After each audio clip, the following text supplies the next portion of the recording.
celebrating Bonnie Tyler. I'm David Muir from all of us here. Have a good evening. Good night.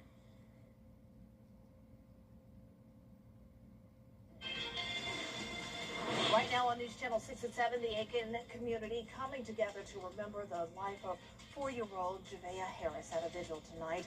And this comes as we learn more about her death. As your News at 7 starts now. Live from Television Park, this is WJBF News Channel 6 at 7. Good evening, everyone. I'm Dee Griffin. Thanks so much for joining us. Coverage you can count on begins with new information on the Javea Harris investigation. This morning, Aiken County Sheriff Marty Sawyer held a news conference. Ryan Lynch was there.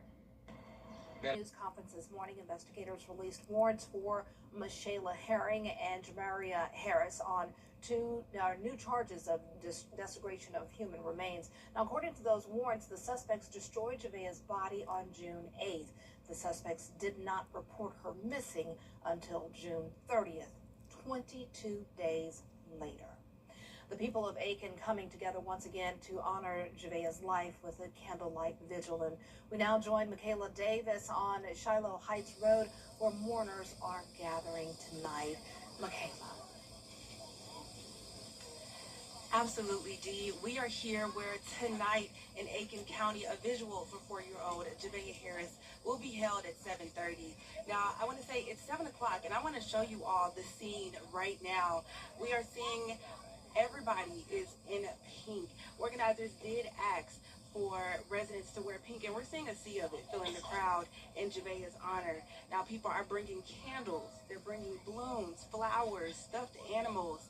I'm also hearing that the atmosphere, y'all, the atmosphere here is extremely somber, but there's a strong sense of unity and support. Now, after the visual, attendees will walk to the memorial near Javea's home. I told you all earlier, it has been growing and it's continued to grow. And tonight, I can only imagine the sight that we're going to see after tonight. I do want to leave you all with this. There was a resident who I spoke to who said her life mattered and she will forever hold a place in this community's heart. We'll continue to keep you updated and following this story this afternoon. But for right now, in Aiken County, WJBF News Channel 6, Michaela Davis. Okay, thanks so much, Michaela. And the life of little Javea Harris was cut short, only 4 years old, but she lived such a short amount of time, but she's leaving a lasting impression on this community. That sweet girl didn't get a chance to grow old, but we will never forget her, the community coming out in big support. And we saw how this affected the Aiken County Sheriff Marty Sawyer and his team, as well as a lot of residents coming out for her. You know, we were in this spot years ago in Augusta when something similar happened at a gas station on Lumpkin Road. And those of us from this area, we can come together all the time for the good, but we sure do pull together in the CSRA for the bad, and we will never forget little Javea Harris. And for her family who may be watching, you know, we're sorry that this happened to your loved one. And like Sheriff Sawyer says, the two people who did this, they aren't parents. Parenthood is hard. I'm a single mom. I know it's very tough, but you don't have the right to take the life of your child. That's a gift. And if anyone is out there having hard times parenting a child, there are resources. I know there are a lot of foster and adoption agencies. I know one really, really good one, Georgia Mentor. You can call Yolanda Williams. You can call Vonda Prince. So many others. Georgia Mentor, they will help you. They're a foster service for the state of Georgia. There's so many others as well. There's help out there. We don't want any other children to face what little Javea had to face. There's no right. That did not need to happen. So to everybody out there in the community who is dealing with this emotionally, you're not alone. And thank you to everybody in the CSRA, Aiken, Augusta, all over from near and far for coming together to remember the life of this young lady. I'm not going to continue on this soapbox like my buddy Chris Cuomo, but we're going to switch gears a little bit now and continue to pray for the community and pray for the Aiken Sheriff's Department, SLIG, everybody involved, Richmond County, Sheriff Gino and his employees as well who worked on this investigation. We're going to switch gears now to our weather. First look at our weather, and as we see at the vigil tonight, the skies seem to be clear. Chief Meteorologist Jenna Petracci joining us now with a look at the weather. Here's a look at current power outages in the CSRA. Luckily, I'm seeing some improvement here. We did have 1,500 residents without power in Richmond County. We've had some strong to severe storms today. We're still dealing with that in some of our western counties. So here's a look at Live Viper 6. You can see we have clear conditions in Aiken County, like Dean mentioned. Still some cloud cover, but all of that rain has moved off towards the east. We have the second round coming in now, though. So here's a look north of I-20. You can see stronger storms in Abbeville to the north of our viewing area. Just some light rainfall in parts of Wilkes and Taliaferro County. Moving down towards the southwest, Washington County, parts of Johnson. Some steady to even heavy rainfall now. And right now on our Terry Lambert Hyundai Skyview cam, not a bad view here over the Savannah River, 13th Street Bridge. We have some cloud cover, but actually a little bit of clearing here and there as well. As for our almanac, started out at 76 today. It was hot before the rain moved in, 97. We picked up around 1/10 of an inch of rain at Augusta Bush Field. Much cooler now because of the rain, finally getting some heat relief. A lot of us are in the 80s, 81 in Augusta, but still up to 93 in Allendale. Winds are gusty. We're seeing wind gusts even up to 31 miles per hour now in Lincolnton. And as we look ahead to the next few days, rain chances are sticking around with the threat of severe weather. And I'll time that out coming up for you. But back to you, Dee. All right, thanks so much. We will see you in a few more minutes. Well, the Sheriff's Department in Augusta, the Sheriff's Office, we will see you in a few more minutes. Well, the Sheriff's Department in Augusta, the Sheriff's Office is investigating a stabbing. It happened this morning in the parking lot of McDonald's on Walton Way. Deputies say the suspect confronted several people in the parking lot before running off. That suspect was arrested and the victim was taken to the hospital. No word on that person's condition, but no further information is available at this time. Well, soon owners of utility terrain vehicles will be able to take them on public roads in South Carolina. News Channel 6's Kim Vickers found out more about the vehicles and what the new law includes. Utility terrain vehicles are not the same as all-terrain vehicles, which are still illegal on public roads in South Carolina. They have more power and are more like a car. There are several stipulations to the law. You must be 17 years old with a valid South Carolina driver's license, and anyone under 21 driving UTVs on a public road must wear a helmet with a face shield. Children under 8 years old cannot be a passenger in a UTV. All UTV drivers and passengers are required to wear a seatbelt that goes across the chest and lap. They must have a license plate, and you have to carry registration and insurance documents. UTVs must also have headlights, taillights, brake lights, and turn signals. Where you can drive a UTV has some restrictions as well. They can be operated on public roadways with any speed limit less than 55 miles an hour. Your interstate systems are going to be exclusively prohibited, so you can't operate on the interstate. It can be operated within 10-mile radius of your residence, whatever's listed on your driver's license. The new law will go into effect on November 18th. In Augusta, Kim Vickers, WJBF News Channel 6. People who live in South Augusta are raising concern about the future of the family YMCA on Tobacco Road. Officials say the facility has been operating at a loss for years and has had a low number of memberships. The location also has a new owner, and the cost of the lease is too high, and they say the facility is also in need of renovations, which they say are costly. The reality is we couldn't afford the current lease that we were in. Over the last 10 years, we've been subsidizing this lot. And so we've got to look at a model that we can sustain for the next several generations, not just the next couple of years. The location is set to close in October, but officials say they are working with community members and contractors for a new building that they can move into, and also they are committed to staying in South Augusta. While the first day of school is still weeks away, many parents say they're already feeling the impact of higher back-to-school costs. Back-to-school shopping is already underway across the CSRA as parents begin checking items off their supply list. While many are searching for sales, others say the rising cost of everyday items making it harder to prepare for the school year. Some say they're shopping at multiple stores, hoping to find the best deals before students head back to the classroom. The prices are really high, especially notebook paper. No, I put that stuff back. I said, I'm pretty sure I can find it somewhere cheaper. People going to be really struggling. trying to get their kids shoes and clothes and stuff, but we just gonna do what we can. Parents also tell us rising food prices, transportation costs, and other daily expenses are making it even harder for them to prepare for the school year. Things heat up fast. Call Cool Ray Mechanical for fast service and honest work done right the first time. Cool Ray Mechanical. 20 years of comfort, season after season. Time with your family is sacred. I cherish the moments I spend with my wife and son every day. As a lawyer, I know how an injury can change all of that in an instant. It impacts your health, your work, your loved ones, your whole life. I'm Austin Jackson, the Augusta guy. After your accident, I'm here to help you recover and get what you deserve for your injuries so you can get back to the moments that really matter. After an accident, call Austin Jackson, the Augusta guy. 706-724-7224. For years, WJBF News Channel 6 and our partners have championed local families through our Children First campaign. Together, our mission has been to strengthen our community by uplifting children and their families across the CSRA. Count on News Channel 6 as we make a difference in the lives of local children. To learn more, visit WJBF.com/childrenfirst. WJBF News Channel 6's Children First is sponsored by Bridgestone.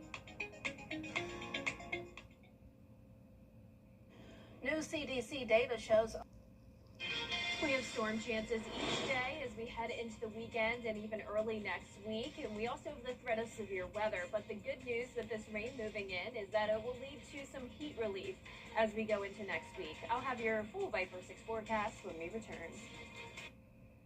At Queen City Home Store. Caring for Carolina. Throughout the years, News Channel 6 has been honored to impact the lives of thousands of families in need. It's our way of giving back to the community we proudly serve. Sponsored by Bridgestone. Now, your most accurate forecast with WJBF Live Viper 6. Welcome back. I hope you stayed safe today with those severe storms earlier. We definitely had a very strong one in Burke County. Richmond, Aiken County also saw heavy rain and lightning. We even had a wind gust up to 40 miles per hour today at Augusta Busch Field. Things have definitely improved, though. You can see most of the CSRA is dry, but I'm still watching this batch of rain that is progressing towards the east. Stronger storms are to the north of McCormick now. So if you're in northern McCormick County, you may still be hearing some thunder in the distance. We have light rainfall in Wilkes and Taliaferro County. This continues as we go down towards the south, parts of Washington County. One lightning strike near Harrison, and then some heavy rainfall around Wrightsville and Johnson County. But this is our Terry Lambert Hyundai Skyview Cam in Aiken. It's a nice, quiet evening now. We're sitting at 81 degrees. It's still feeling like 86 because of high dew points in the 70s, and it is a bit breezy. Sunset will be at 8:40 tonight. We've cooled down to the upper 70s now in Sparta and Sandersville, but check out Evans, still at 90 degrees, where it actually stayed pretty dry today. So storms were primarily south of I-20. Now you can see here on satellite and radar, it's just a minor disturbance nearby that triggered the storms today. And of course, with a very hot and humid air mass, that always leads to the threat of some severe weather. Now, once we have this cold front move closer to us over the weekend, that's going to increase rain chances even more. So only a 40% chance tomorrow, then up to 60% Saturday through Monday. It's also going to be pretty windy. Wind gusts continuing to be around 20 to 30 miles per hour. And of course, if we do have severe weather, the wind gusts could be up to 60 miles per hour. And we'll also have to watch for the threat of downburst winds, which can sometimes even resemble tornado damage, an EF0 or EF1 tornado with these downbursts where the bottom just falls out from these very strong storms. So watching for that damaging wind gust threat and hail threat for tomorrow afternoon and evening. A similar situation for Saturday afternoon and evening, still that marginal risk across the majority of the CSRA. But starting out our Friday quiet, we'll have sunshine, 76 at 7 a.m., then up to 96 by the 5 o'clock hour. So high temperatures tomorrow, still going to be hot, but as soon as the rain moves in, we'll start to cool down. You'll see we'll drop down to 92 on Sunday, and then it gets even cooler from there. And I'll talk more about that in a moment. But here's our future cast tonight. Storms up towards McCormick, Saluda, and also our southwestern counties. By 9 o'clock, it becomes even lighter. Moves into Richmond, Burke County around 10 p.m. But other than that, it's dry, and I'm not expecting any more severe weather as we go into the rest of the evening. So dry conditions through Friday morning and even up until noon. Once we get into the afternoon, that's when some storms will fire up. We'll have some heavy downpours here and there. Once again, gusty winds will be a concern. And then as we look at our Friday evening, we'll still see some lingering rain. But for Saturday, here's that cold front that's moving through. That'll bring a very wet situation Saturday afternoon and evening. It looks to be a slow moving front and could stall out over our area, keeping those rain chances around for Sunday and Monday with an area of low pressure that's developing. And we could have a weak wedge set up as well with cooler temperatures. Some of us, even in our northern counties, struggling to get out of the 70s. So I'm going with 84 degrees on Monday, 86 on Tuesday. We will be back up to 96 rather quickly, though, the following Friday. Now back to you, Dee. All right, coming up, fighting continues between the U.S. and Iran. We'll take a look at how the conflict is impacting Americans at the gas pump. The winner isn't the fastest, the strongest, or even the toughest. It's the one who refuses to lose. Big hitter like There's the shot. Big hitter like he's the greatest. CW. Man, does it feel good. Big hitter like Your most watched local news is getting a big plus. WJBF 6 Plus, now on demand. Whether you have Apple TV, Roku, Fire TV, or Samsung TV Plus, our new streaming app is easy to download for your television. Plus, it's totally free with no subscription required. WJBF 6 Plus, built for the way you watch. WJBF 6 Plus is brought to you by the Mike Costello Law Firm. Do yourself a favor. Call the Mike Costello Law Firm. Next ET, we're with Jennifer Garner and the cast of 5-Star Weekend. Plus, meet the new cast of The Little House on the Prairie and our Real Housewives of Orange County exclusive. Next ET. Tonight at 7:30 on News Channel 6. The live Viper 6 weather team is coverage you can count on. The WJBF Live Viper 6 Skyview Network is sponsored by Terry Lambert Hyundai. Low prices, big selection, and committed to quality customer service. The U.S. launch coming up. A girl group from a Disney Channel movie is making a comeback. We'll have the story after the break. I'm Ultima Morgan of Morgan & Morgan. From the very beginning, our mission was simple: to be everywhere for everyone. Today, we're the only injury law firm with lawyers in all 50 states. Wherever you are, our firm is there, with the size to win and the heart to care. Over $30 billion recovered. Millions of families helped. If we don't win your case, you pay us nothing. There's only one Morgan & Morgan, forthepeople.com. Dixie Belle Peaches store is now open at I-20 and Riverwatch Parkway. Come in today and get Dixie Belle Peaches, locally grown and fresh from the farm, by the basket or by the carload. You'll also find watermelons, cantaloupes, tomatoes, and Vidalia onions, plus souvenirs and more. And you can top off your visit with ice cream or slushes. So get the family and come to the Dixie Belle Peaches store, located next door to the Waffle House. Take exit 200 off I-20. The CSRA is full of amazing women. Women who inspire. Women who innovate. Women who lead. That's why News Channel 6 brings you Women to Watch. On the last Wednesday of each month, News Channel 6 recognizes local businesswomen who are making a positive impact in our community. Nominate someone today at WJBF.com. Sponsored by the Barnes Law Office. Giving your best on News Channel 6. Amazing people doing amazing things for our community. That's what giving your best represents. Everyday heroes making a difference right here in the CSRA. Do you know a local volunteer who goes the extra mile to help others? Nominate them for the Giving Your Best Award at WJBF.com/GYD. Giving your best on News Channel 6. Proudly sponsored by ScienceGo, Piedmont Augusta, and Security Federal Bank. The popular girl group, the Cheetah Girls, is returning to Disney Plus. There is a fourth installment in the development now. Both Raven Simone and Adrienne Ballin are reprising their roles. Their bandmate Sabrina Bryan will also make a special appearance in the movie. The fourth member, Kylie Williams, will not reprise her role as Aqua in this new installment. Along with the news, Disney posted a video introducing the new Cheetah Girls. Take a look. Well, there you have it. I guess that's the look we have there. Carmen Ranches. Okay. It just takes me back to one of my close friends, Shannon's daughter Avery was little when the Cheetah Girls were out, and she'd always talk to me about the Cheetah Girls, and we would always say the Cheetah Girls. So that took me way back. Exciting for me too. Avery is now out of college and everything, so this takes me way back. Probably close to my age. Yes, honestly, it is. I was very into the Cheetah Girls Yes. as a kid, so I'll have to check that out. Also, checking out your 10-day forecast here, you can see we do have those rain chances picking up, especially Saturday through Monday. Look at the cool down. We were at 98 degrees yesterday. We're going down to 84 on Monday. That'll be some nice relief, but we will be watching for severe weather over the next few days, Dee. That took me way back. That was way before TikTok, and we would do our little Cheetah Girls, our little dance, our little walk. And have a good night, everyone.